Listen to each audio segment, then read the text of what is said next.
Lord, maraming salamat po sa pagkakataon na to na binigay niyo sa amin, na maparamdam ang pagmamahal niyo sa amin. We know na nandito ka, kasama ka namin.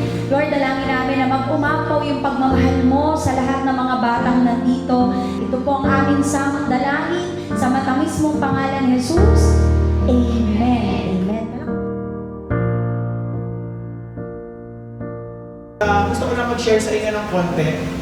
Hindi naman ako magaling before and hindi ako papunta sa pagiging presidente ng isang kumpanya kung hindi ko nakilala si Lord. So right now, presidente na ako ng kumpanya, tinawag kami ni Lord para magbigay sa iba't ibang klaseng tao. And we are so happy and blessed na dito sa Bahay Tuluyan ay nagkaroon kami ng opportunity na magbigay. And hopefully, ma-enjoy niyo itong mga binigay namin at mabusog kayo sa hinanda ng company namin. Sana matandaan niyo kami at sa mga future, mag-aabot pa kami at magbibigay pa kami pag nagkaroon ulit kami ng opportunity. So yun lang, again, maraming salamat Bahay Tuluyan.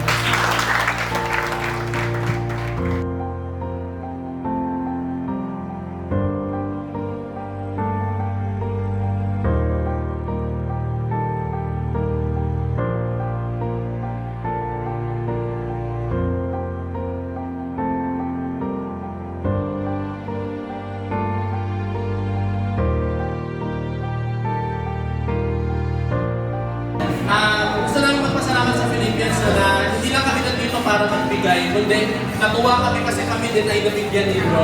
Okay, salamat sa masayang pagkanta at pagsayaw at sa mga masasayang ninyong ngiti. Okay na bang ngitian mo naman yung katabi mo?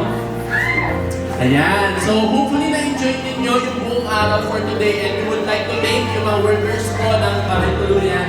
And hopefully magkaroon po kami ng another chance na makatulong po ulit. No? So okay lang po, when we close in prayer, pikit po tayong lahat. Lord, right now, we release blessing po sa Bahay Tuluyan, Panginoon. We pray, Lord, na mas marami pa pong magiging partners po ito, Lord. Marami pa pong magbibigay, Lord, at marami pa pong tao ang matutulungan ng tuluyan na ito, Panginoon. Lord, continue na gamitin niyo po yung mga workers, bigyan niyo po sila ng strength, Lord.